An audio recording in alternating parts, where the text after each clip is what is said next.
Welcome friends. This video is for those who want to improve their writing skill. So let's start. How to improve your writing skill. I am writing here how to improve writing skill. Okay.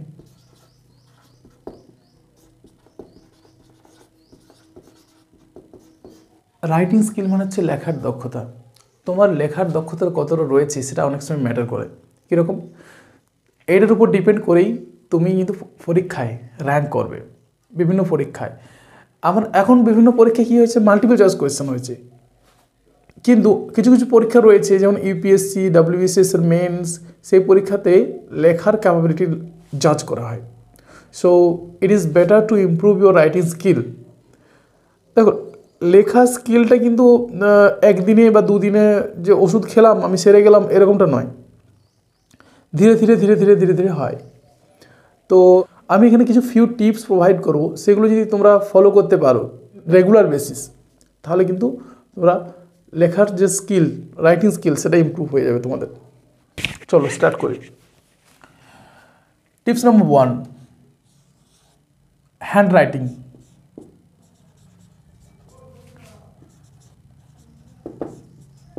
Hand writing always matters. কীরকম বলে না, প্রথমে দর্শনধারী তারপর গুণবিচারী। তুমি কীরকম দেখতে সেটা অনেক সময় ফার্স্ট ইমপ্রেশনটা তোমার কাজ করে যায়। সেরকম তোমার হ্যান্ড রাইটিং যদি খুব সুন্দর হয়, তখন যিনি এক্সামিনার কিন্তু ফার্স্ট ইমপ্রেশনটা সে পেয়ে গেল। তো hand writing matters. Hand writing তোমার কীভাবে ইমপ্রুভ হবে সেটার উপর আমি আলাদা একটা ভিডিও বানিয়ে রেখেছি, সেটা তোমরা দেখতে পারো। নেক্সট হচ্ছে প্রোভাইড অল দ্য ইনফরমেশন।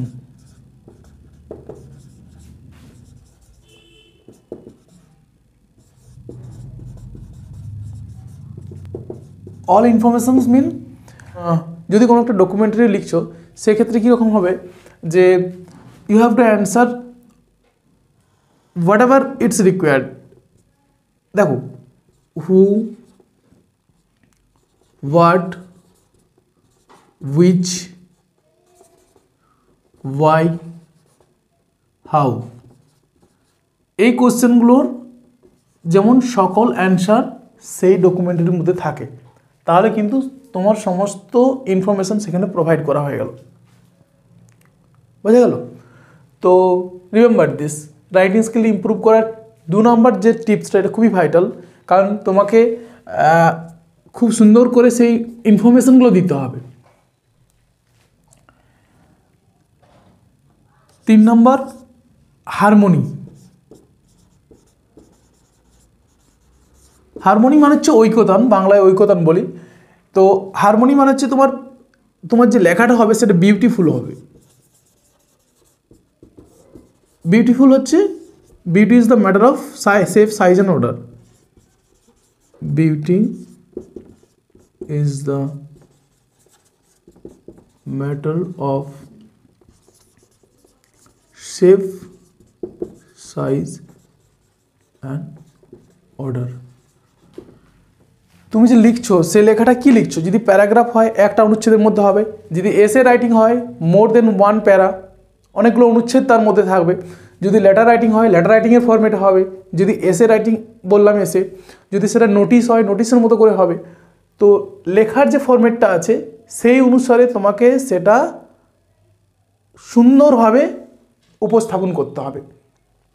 তো উপস্থাপন কীরকমভাবে করবে, যে একটা নিয়ম আছে না, লেখার একটা নিয়ম আছে যে প্যারাগ্রাফের মতো হবে, সেখানে 120টা ওয়ার্ডস বা 150টা ওয়ার্ড থাকবে। এসের মতো হবে, সেখানে মোর দেন 350 ওয়ার্ডস থাকবে। তো এই জিনিসগুলো খেয়াল করতে হবে যে কী লেখা হচ্ছে এবং আমাকে কত লিখতে হবে। যেমন প্রিসিস লেখার ক্ষেত্রে কিন্তু আমাদেরকে ছোট্ট করে লিখতে হয়, একদম ছোট, যতটা সংক্ষিপ্ত লেখা যায়। একটা বড় প্যারাগ্রাফ দেওয়া থাকবে, সেটার উপর জিস্টটা আমাদেরকে লিখতে হবে প্রিসিস রাইটিংয়ের ক্ষেত্রে। সো হারমোনি যেমন তোমার লেখার মধ্যে থাকে, খুব সুন্দর হয়, যেমন বিগিনিং মিডিল এন্ড যেমন খেয়াল রাখতে হবে, ঠিক সেরকম কতটা লিখতে হবে সেটাও কিন্তু খেয়াল রাখতে হবে। সেই মতো করে এই ইনফরমেশনগুলো প্রোভাইড করতে হবে। 3 নম্বর গেল। 4 নম্বর প্রেজেন্টেশন।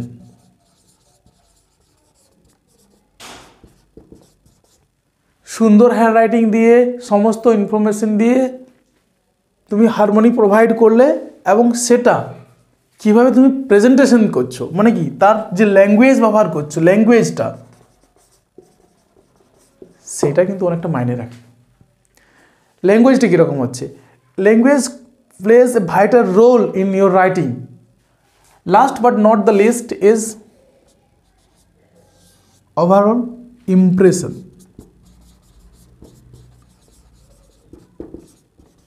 ইমপ্রেশন ধরে রাখার জন্য যখন তোমার রাইটিংটা পড়া হচ্ছে, কোনো জায়গায় বেশি ডেসক্রিপশন করা যাবে না। এই যে ইনফরমেশনগুলো, এগুলো যথাযথভাবে প্রোভাইড করতে হবে। কোনো একটা জিনিস আমি জানি সেটা অনেকটা লিখে দিলাম, যেটা জানি না সেটা 1 লাইনে শেষ করে দিলাম, এরকম করা চলবে না। যেটা যেরকম প্রয়োজন তোমাকে সেটা সেরকমভাবে প্রোভাইড করতে হবে, তবেই তোমার যে ইমপ্রেশন, সেই ইমপ্রেশনটা তোমার লেখার মধ্যে থাকবে। রাইটিং স্কিল ইমপ্রুভ করা আমাদের সবারই প্রয়োজন, কারণ it's matter sometimes whether you are students, whether you are a content writer, whoever you are, so it is important to improve your writing skill. Thanks a lot for watching this video.